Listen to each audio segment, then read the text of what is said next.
Hello. What is your name and what do you do for a living? My name is Addison, and I am a grad student for work.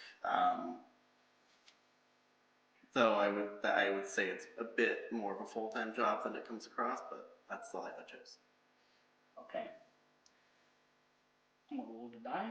It's for no points. Let's just see what fate wants to ask you. Okay. 2. It went easy on you. It went easy on you. Life always Oh, it probably helped if I open it the right way.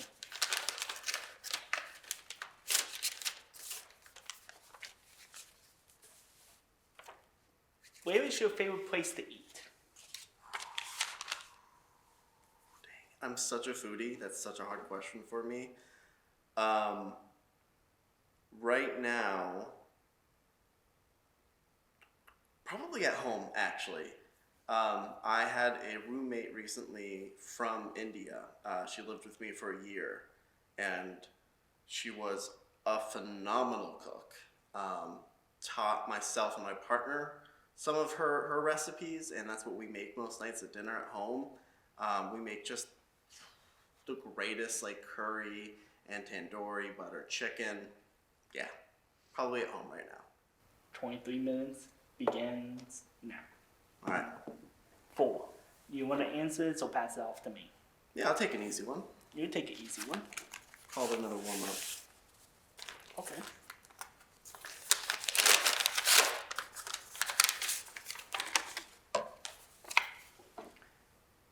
Okay, this is a quick time answer, so you have to be quick with it. Okay. Give me 3 underrated superpowers.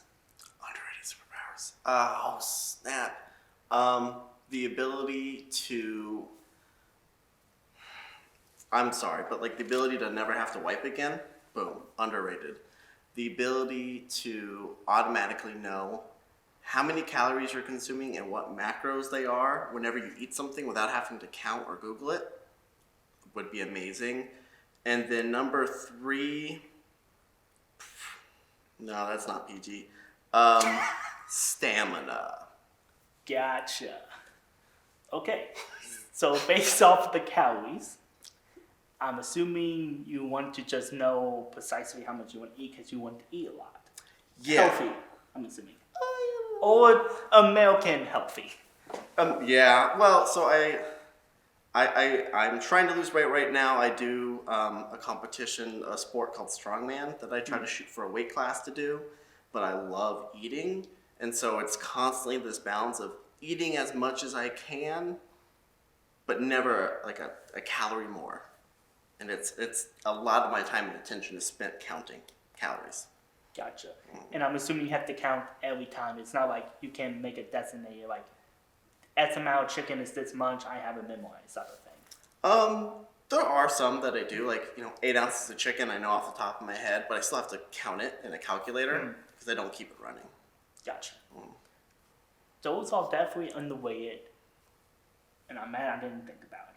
Thank you. So, for me, the superpowers that I think are highly underrated is my subconscious empathy. Oh, okay, yeah. Because I love the idea of I know exactly how someone feels. I don't have to try to read a mind because mind reading is overrated. Yes. But being able to read someone's true emotion tells me more in the long term. I agree. Yeah. The other 2 is probably instant Wi-Fi. Imagine a Wi-Fi connected to you all the time. You don't have to worry about it. And just having like ability to have power in your hand. Not like full on electricity control, but just being able to be like, I got about 2 hours of battery in my hand I can use to charge my phone. I love that. Those last 2 would have saved me so many hours on so many road trips where I was lost somewhere in the countryside for hours. Oh yeah, those are good ones. Let's roll. 8. You want to answer this or pass it off to me? Let's see what you got. Let's see what I got. Okay.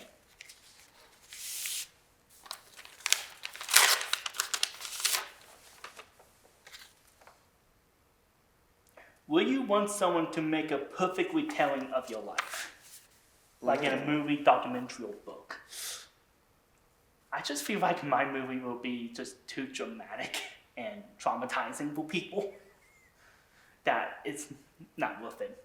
Just for the sanity of people. Like, not to go too in depth, but I have made therapists retire. Sounds like you wear that like a badge of honor. Subconsciously, yeah. You shouldn't, but I get it. Yeah. I made people quit. But what about you? Will you be like 100% down for retelling, or be like, I want some control, please? So it has to be a perfect retelling. Yeah. Imagine your entire life condensed to 2 hours and it has to be perfectly shown. So I'm actually going to say yes, but here's why. Not because it would be necessarily entertaining or fun to watch, but I think if it were like, magically a perfect retelling, I could learn so much about my own life, because like we all weave our own narratives. I'm the one who's experienced the most amount of my own life, obviously. But that means I also have the most amount of bias, right? And there are, probably many experiences from 10, 15 years ago that, are very clear in my head. Not at all what happened. You know what I mean? And I would just be, one, terrified, but two, fascinated to see what I got right and what I was just nowhere close to. Okay. I mean, that is valid. It's just, I feel like most people who will be in the audience will be like, yeah, no, I can't take this. No, it would be incredibly uncomfortable, and I don't know why anyone else would want to watch it except me and maybe like really close friends who are excited to see if Brad Pitt plays them. Okay, side question. If you did have to still do the movie, who would you want? Like, famous actor, who would it be? Shoot.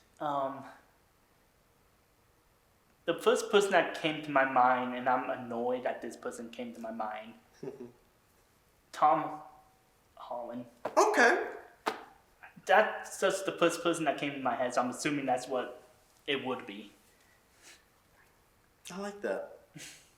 I was actually thinking, oh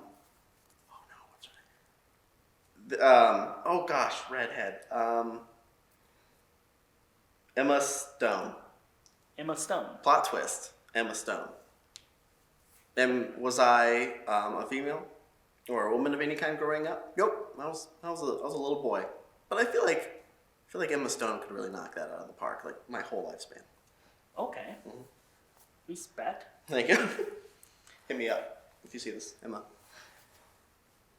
Bye, see you, Tom. Yeah. I hope you can take a beating. Yeah, I'd probably have to give that warning too. Yeah. Here we go.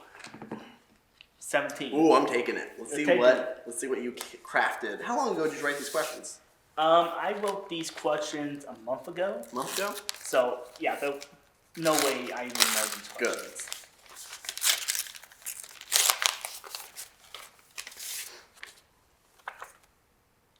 Oh God. That looks short and deadly. It's philosophical. Okay. Does time actually exist?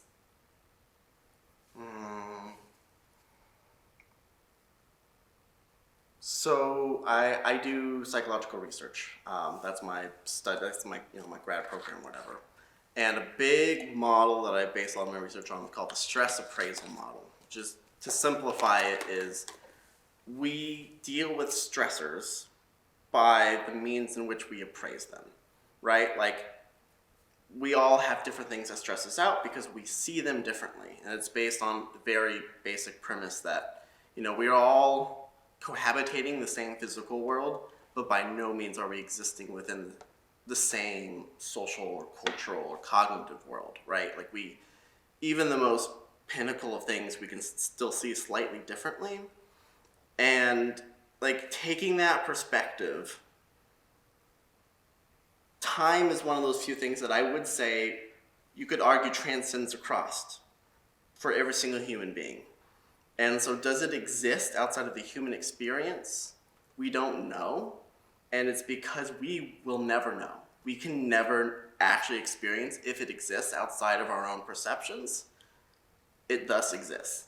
You know what I mean? Mm-hmm. Kind of like a a working backwards logic, I guess. So yeah, time does exist for us. Yeah, just for us. Because the only thing I will say, because that's really similar to what I was thinking,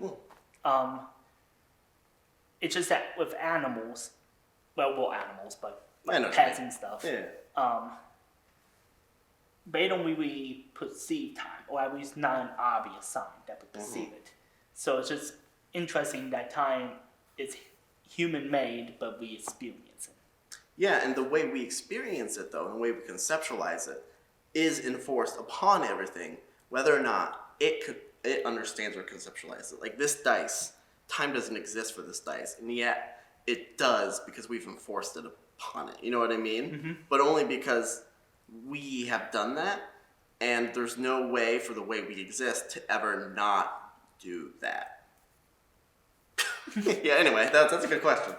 Okay. So, for once, a psychological question come up to someone that can talk about. Oh, cool. Okay. Nice. Did I get 17 points then? Yeah. The points are over here saved. I will count them at the end Oh, okay. of Cool. the time. Perfect. Oh. No, we're not answering that question again. Okay. Now you roll the dice, and now I'm in the hot seat. Oh, okay. That's right. That's right. 9. I'm going to answer it, Okay. but you have to open it. Oh, okay. Is this a joke? Oh, it's a Fool's Errand. You have to come up with a question on the spot. Shooty darn. If you could, like, just pick yourself up, like where you are in life right now, and drop yourself off in anywhere else, like in a completely different life, different career, different Oh. state, country, whatever, where would it be? Okay. Which one of these is yours? That will be my pile. Gotcha. So this is how I will answer it. If I could get teleported anywhere outside the United States, like United States just gets destroyed. Okay. Yeah. I would love to either go to Ireland or the UK. Okay. Just get teleported in like Dublin or London and just have to make something up. Different complete career. I would love to see how I would do as a criminologist. Oh, cool. Because before I discovered media, that was what I was originally going to be. Because I have a really strong interest in discussing random things with people and just trying to get into people's heads. This shows a demonstration of two of those things, media and me just trying to pickpocket people's minds. Yeah. That's a great reason to come up with the show because it's the intersection of two of your passions. Yeah. Sorry, am I allowed to We'll bleep it out? We better for the PBS version. Alright, cool. Sorry. The YouTube version will heal all of it. Cheers. So that would be the career. And just a life. Call me a crazy person, but I really want to experience what it's like to be a woman. Just to see. Give it like a life just to see. Yeah, I mean, you've had 20-something years as a man, or at least, being in a typical man's body. Why not 20 or 30 in a different body? Just to give it a shot and just see. Like, I will hate the monthly cycle, but I will be willing to deal with that. So. Yeah. I mean, I would take that over the probably an immense discrimination that we neither one of us could imagine. But yeah, I like that. So, a female you working as a criminologist in Dublin. Yeah. That's where I will be wanting to be teleported to. Oh, 5. 5. I'll let you answer this. Okay. This one's actually sealed.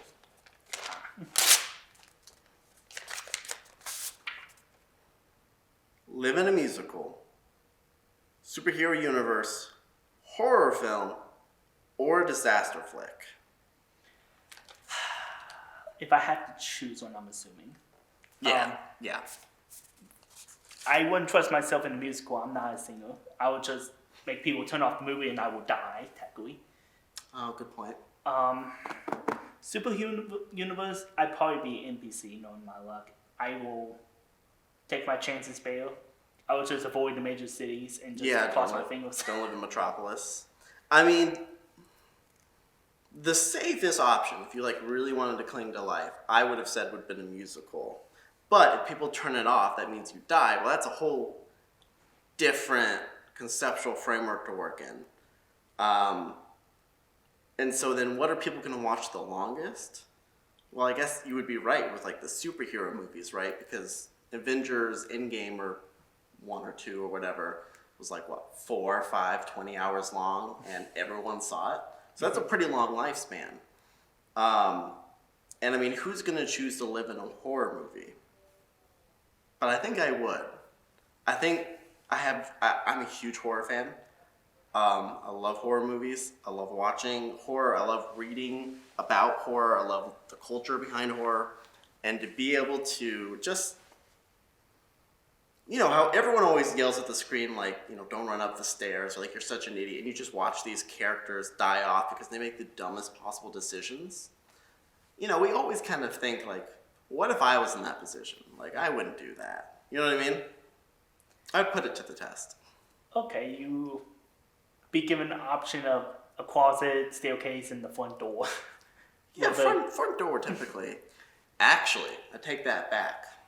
I don't know why, but you know, people have kind of like the fight or flight. I'm a pretty passive person, but when I get really scared, I get incredibly aggressive. When I was a little kid, you know how like you turn off the light in the basement and you try to run up the stairs before the ghost got you? Mm-hmm. I would do that, but then I would get so mad at the idea of something scaring me that I would charge back downstairs into the dark basement and start punching at the air and screaming at it. I was freaking wacko. And I'm still kind of that way, where like I get so angry when something scares me that I'd probably just charge the murderer head on and die really quickly, actually. It'd be a Jason Manhattan situation. You just go punching. Oh, exactly. And then he literally knocks my head off. Exactly. Yeah. It'd be that recreation. For me, with superhero, again, as long as I avoid the major cities and be the most boring background character in the grocery shop. Live relatively the same life, yeah. Mm-hmm. Yeah. I listen to the credits and then I die. Well, either way, we're all dying within a few hours, so. Yeah. Oh, yeah, you will. 11. All right. I'll let you answer this. Okay. Oh, this one's also sealed. Okay.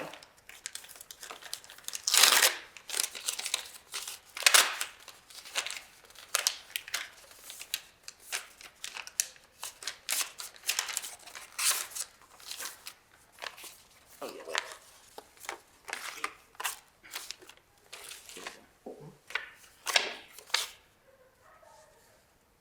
What is the biggest hope in this world? Hope? Yeah. What do you imagine the biggest hope in the world is? Answer 1, the thing with feathers. But that's to my lit nerds out there. Answer 2,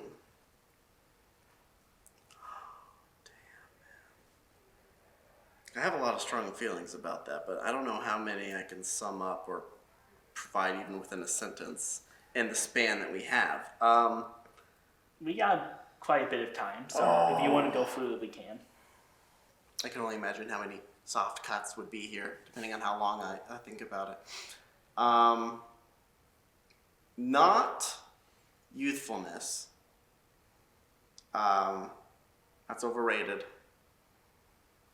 I think biggest hope. That's a good question. Okay, here's what I'm going to do. Biggest hope, I'm going to ask hope for what? What are we facing? What as a collective species or society are we facing? And I think everyone experiences suffering of some kind. Everyone experiences isolation in a more literal context, global warming, the literal fear of society's collapse due to global warming. But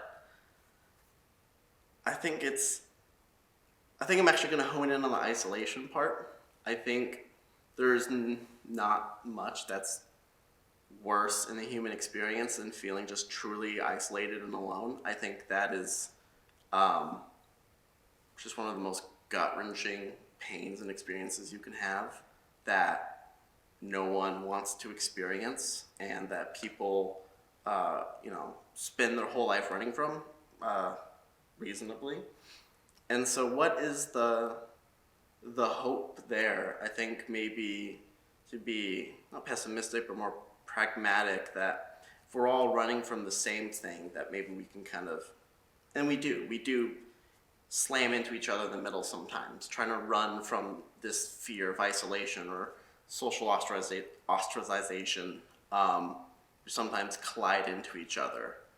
And I don't think that even if those bonds are forged from maybe a deep sense of fear or evolutionary sense of not wanting to be on the outside, I think that's what makes us unique. I think that's what brings people hope, and I think that's our biggest hope.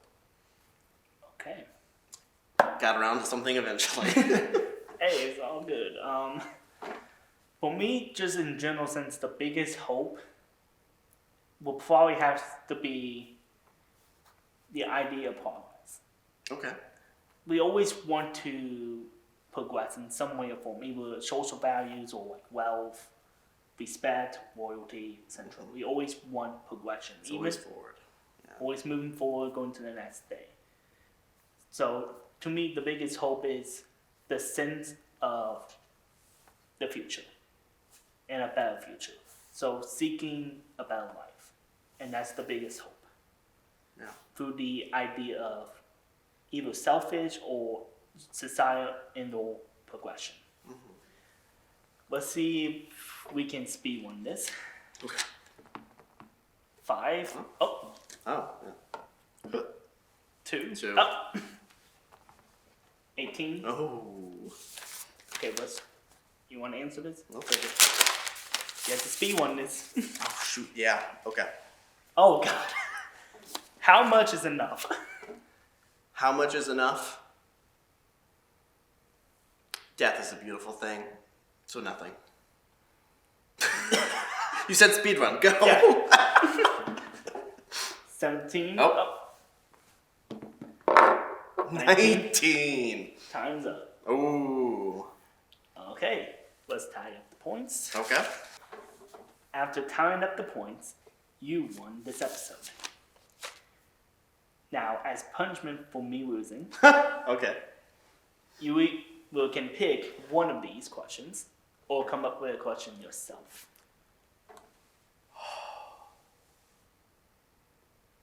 I'm going to come up with a question.